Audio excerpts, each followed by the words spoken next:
Bună, dragii mei, bine ați venit, bine ați revenit, sunt Meme și ca de fiecare dată înainte de a începe, vă reamintesc cât de minunați și de puternici sunteți. Vin și astăzi alături de voi cu bucurie pentru a vorbi despre energia la nivel de potențial a zilelor ce vor urma, a zilei de mâine, a acelui moment în care accesezi această înregistrare. Vă mulțumesc tuturor pentru că sunteți minunați și să pornim la treabă. Din punct de vedere astrologic este o zi foarte intensă. Avem o conjuncție destul de puternică care se întâmplă între Lună, Mercur și Marte, toate în Scorpion. Soarele a intrat și el în Scorpion. Neptun s-a întors alături de Saturn, formează deja o conjuncție, în retrogradare fiind în Pești. Este o zi care lucrează foarte mult pe psihic și pe subconștient și pentru că filmez pe data de 22, mă voi uita la ziua imediat următoare, 23. 23 poate fi privit ca o octavă dintre două densități, a doua și a treia. Este un moment în care ceva se poate naște. Ce ne ajută în această perioadă este Venus, care este la 11 grade balanță, pentru a determina pentru noi înșine ce este bine să facem și ce nu. Cu așa energie intensă din arhetipul Scorpionului, foarte mulți s-ar putea să se simtă copleșiți, dar în egală măsură există și o energie a războinicului care stă să bubuie, care se poate răzvrăti. Da, este o energie a răscoalei. Aveți grijă să fiți calmi, să nu vă lăsați declanșați de povești, de informații care vor avea ca temă principală stârnirea populației și a maselor. Am spus la început de săptămână că se încearcă stârnirea maselor. Este un fel de încercare de răzvrătire pentru că noi suntem pasivi. Nu este un lucru bun să ne răzvrătim și să ne răsculăm așa strigând în plină stradă niște lucruri. Actul de curaj și de vitejie pe care îl avem sau de care putem da dovadă în acest moment este în tăcere prin conștientizare, pentru că astrologic suntem susținuți în acest sens. Conjuncția dintre Lună, Marte și Mercur se petrece la 21 de grade. 21 înseamnă control sau vitejie, înseamnă arcana lumea, o împlinire, un început, o detașare și o direcție. Pe ce direcție vrei să o iei? Ce vrei să faci tu cu viața ta de acum înainte? Este foarte important să gândești cu capul tău, pentru că dacă te lași prins în egregorul acesta care se încearcă a fi format, s-ar putea să mergi cu valul pe o vibrație, pe o undă a emoției colective care nu te avantajează în mod direct. V-am spus toate acestea pentru a identifica exact. În cazul în care aveți vreo stare aparte, poate unora dintre voi vă vine să plângeți, poate sunteți emoționali, poate sunteți nervoși, să știți exact că se petrec niște lucruri la nivel subtil, de care și alții știu dacă și eu am ajuns la acest rezultat. De asemenea, pentru întreaga lume este valabil următorul lucru.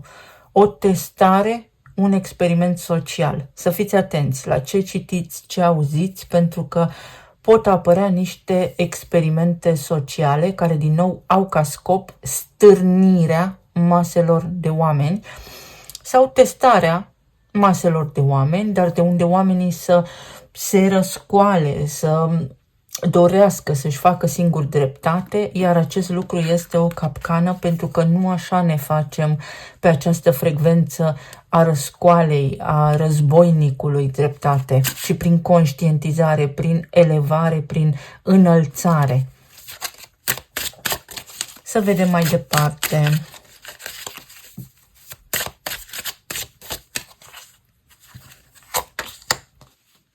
...23, uitați aici. Deschideți aripile pentru că și tu contezi, avem o lună nouă. Am avut acum 2 zile luna nouă din balanță, deci ar trebui să ne uităm către arhetipul venusian, către Venus care este acum la 11 grade, iar 11 spune întuneric sau lumină, ce alegi. Poți ajunge să faci niște lucruri, dar de care tu la sfârșit de zi să nu beneficiezi în mod direct. Și asta înseamnă că te-ai obosit degeaba, ai consumat energie vitală degeaba. Pe de altă parte, poate fi o zi foarte bună să se recâștigi încrederea în ceva, în cineva, într-o cauză. Am simțit cărțile astea din nou o lună nouă și să îți cauți un aliat.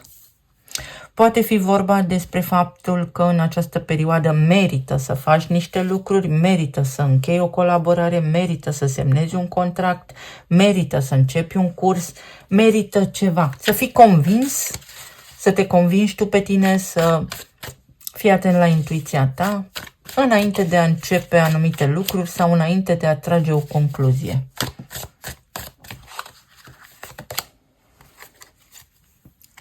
Avem 9 de spade, 9 de bâte, 2 de cupe, asul de monede,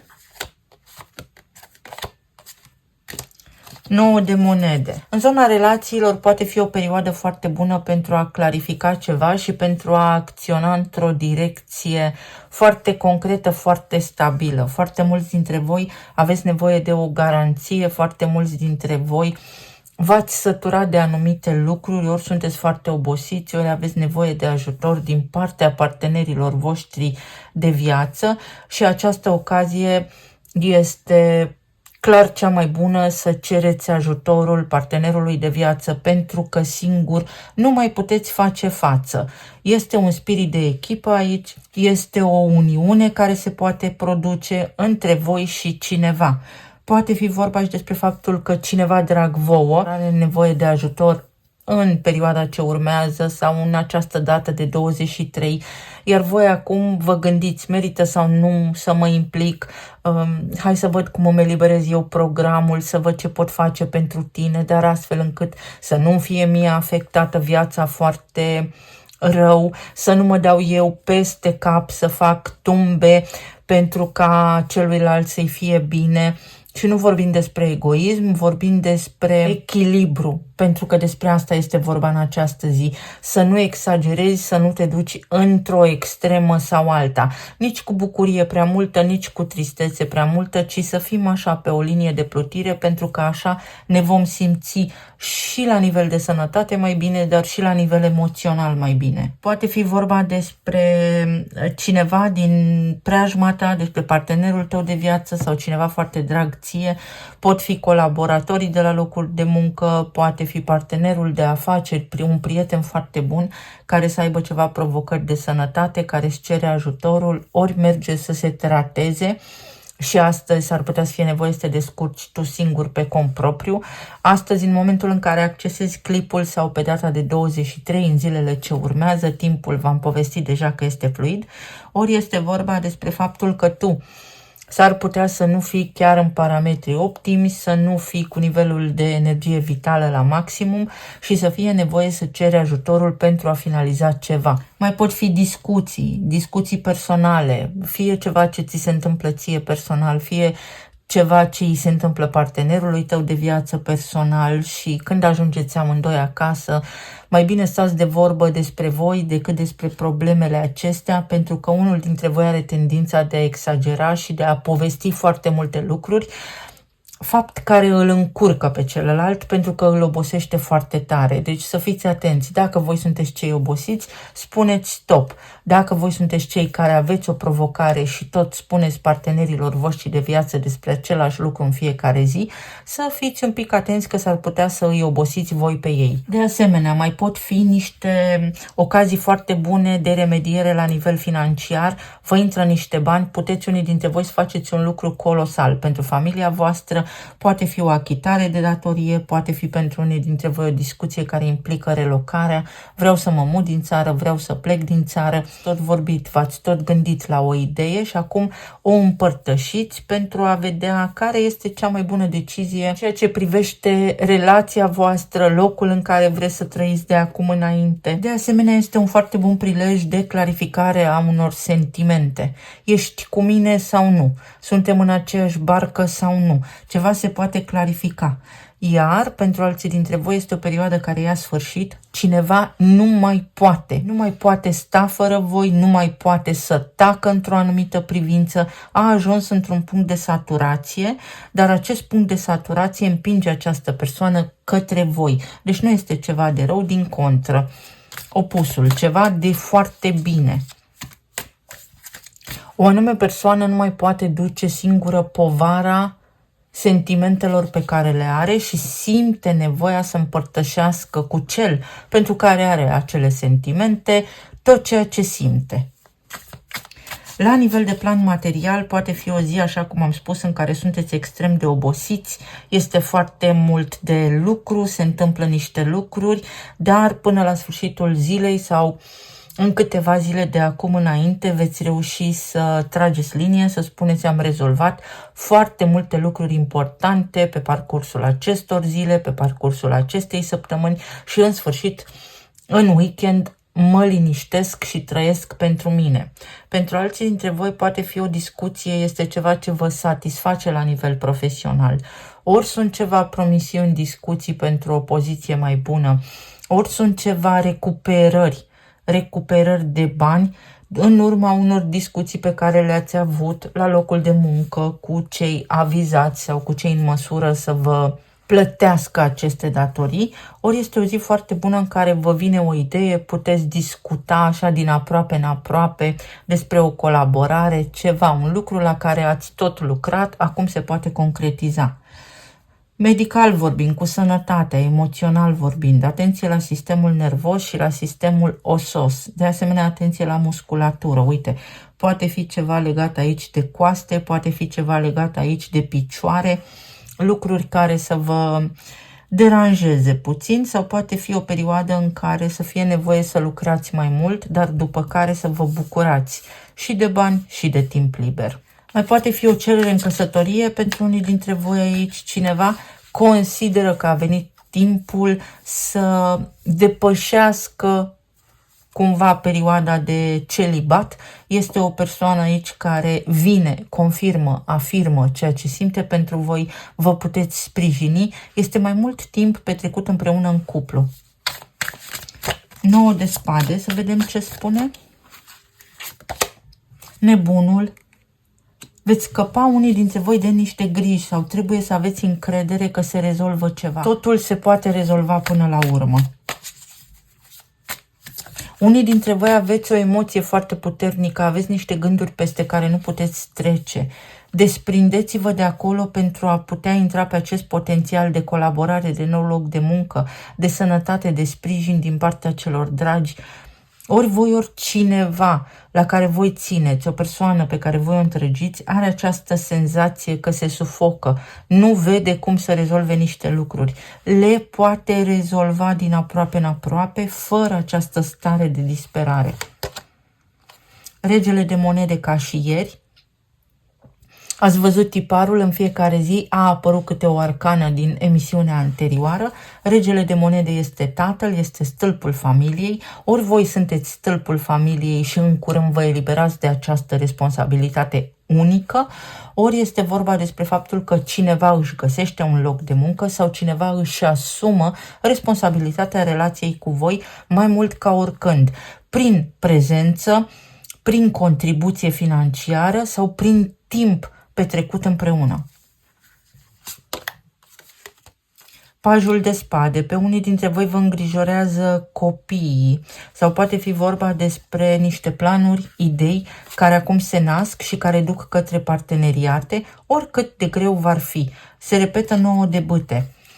Unii dintre voi aveți senzația că nu reușiți să faceți niște lucruri, dar uite aici împăratul, veți reuși, trebuie doar să dați dovadă de putere. Atenție că s-ar putea să fie această energie a războinicului, după cum spuneam, această energie a omului care răstoarnă tot, face el dreptate, nu mai stă la discuții, nu are răbdare, trece direct la acțiune. De altă parte, unii dintre voi rezolvați, încheiați ceva la locul de muncă, ori cu autoritate, ori cu superiorii voștri direcți, ori este vorba despre faptul că ați obosit să se bazeze cineva pe voi. Voi duceți tot greul și uite că acum vă puteți elibera. Mai fă aceste lucruri și tu singur. Cineva a tot apelat la voi, cineva depinde de voi, dar în curând vă eliberați. Scăpați de acea responsabilitate pe care eu o simt ca fiind altcuiva nici de cum a voastră. La locul de muncă aici, dacă aveți vreo ședință, s-ar putea ca oamenii respectivi să nu fie pregătiți.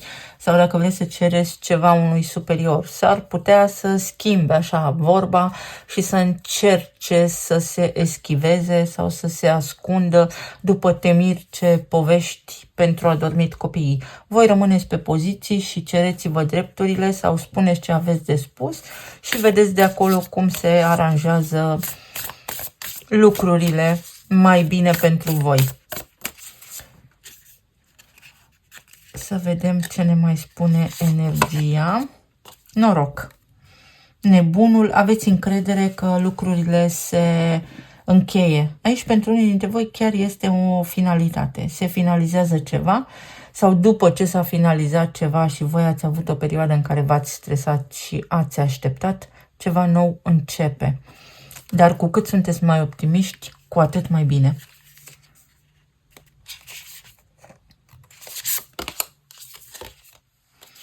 Uite, învățăm ceva. Din nou, 9, 9, 9. 9 este numărul feminin. Este energia feminină divină.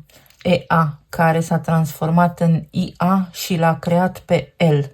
Este o perioadă în care unii dintre voi dați un examen sau aveți de rezolvat niște chestiuni administrative, fiscale cu niște autorități care vă tot plimbă, de care v-ați săturat. Nu cedați, nu vă dați bătuți pentru că este nevoie de voi mai departe. Unii dintre voi s-ar putea să aveți o tendință să vă dați demisia. Încercați să rămâneți pe poziții și să faceți acest lucru în cazul în care vă deranjează ceva la locul de muncă, dar doar în măsura în care aveți un plan de rezervă. Pentru alții dintre voi, ceva începe. Trebuie să studiați niște lucruri sau puteți cere un sfat, dar hotărârea să o luați voi singuri, pentru că așa vă va fi cel mai bine. Acesta este din nou potențialul. Și să vedem și pe zona medicală. Digestia, și uitați că am văzut acele coaste și dualitatea. Procesăm. Unii dintre voi aici aveți niște gânduri pe care le tot aduceți așa prezente în viața voastră. Nu vă puteți elibera de ce s-a spus, ce s-a discutat. Încercați să faceți o separare a lucrurilor și să vă liniștiți puțin, pentru că lucrurile din aproape în aproape se pot rezolva.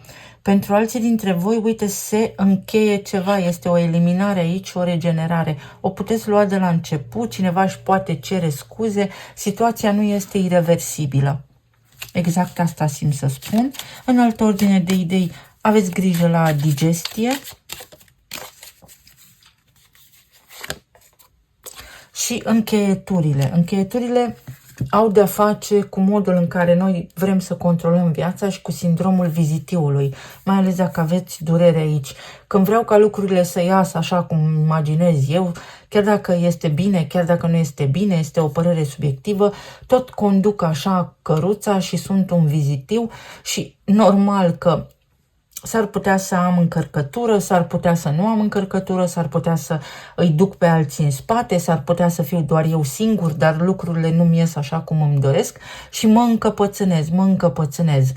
S-ar putea să fie nevoie ori să schimbați vehiculul, ori schimbați mașina, ori schimbați direcția, ori schimbați locul de muncă, dar nu așa, nu deodată, nu dintr-o stare de nervi, pentru că, uite, a venit timpul, niște lucruri au ajuns la o finalitate și cu cât schimbați mai mult cadrul, povestea în care vă regăsiți acum, cu atât mai bine. Este vorba despre flexibilitate și adaptabilitate.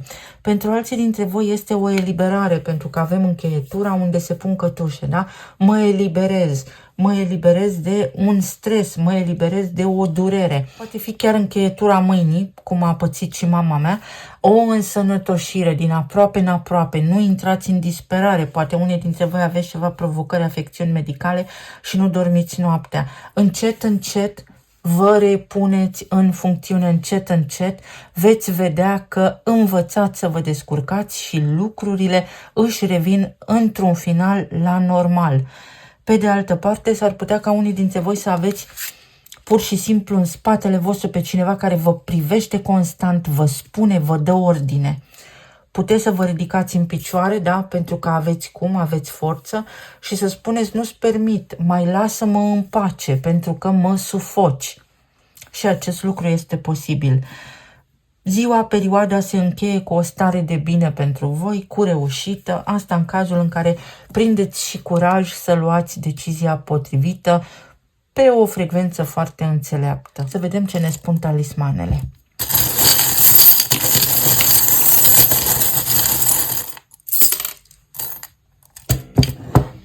O perioadă de relaxare pentru unii dintre voi. Ceva iese bine. Iese bine ceva. Bună, îmi vine să plâng. Uite, cineva își cere ajutorul. Sau este o persoană care constant îți spune aceleași lucruri și tu ai nevoie de liniște. Liniște pe care ți-o poți recăpăta.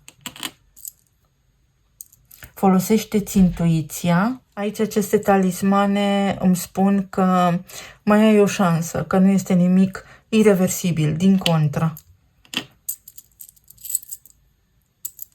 Unii dintre voi s-ar putea să fiți, da, destul de obosiți, să fi lucrat foarte mult în ultima perioadă și să fie nevoie să vă luați o pauză, să vă bucurați puțin de viață, să respirați, să mergeți într-o vacanță sau pur și simplu să nu faceți nimic, să vă odihniți.